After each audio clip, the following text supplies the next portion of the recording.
out things to say that, oh, if Yemi Osinbajo says he wants to run, then he'll be disloyal to Tinubu. And I don't understand these things. Some people say, oh, Yemi Tinubu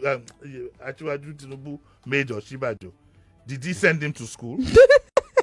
Did he make him a professor of law? Who added value to whose life?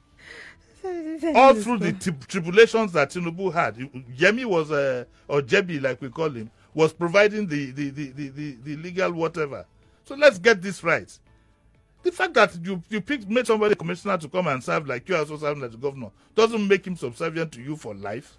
Well, unfortunately, Nigeria is not like that too. Ojodu makes. I saw his statement yesterday, and I stand by him. That look, I'm a self-made man.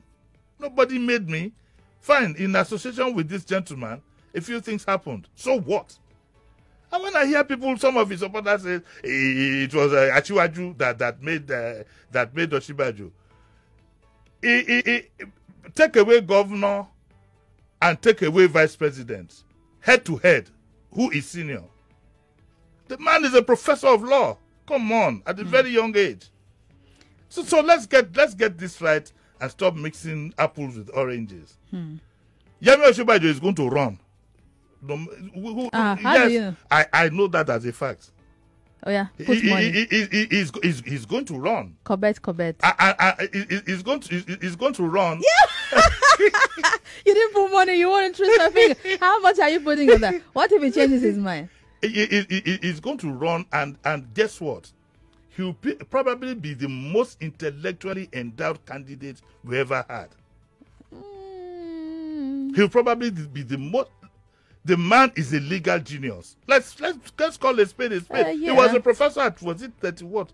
I can't remember. One day we just looked around and hey, JB was a professor of law. He elect.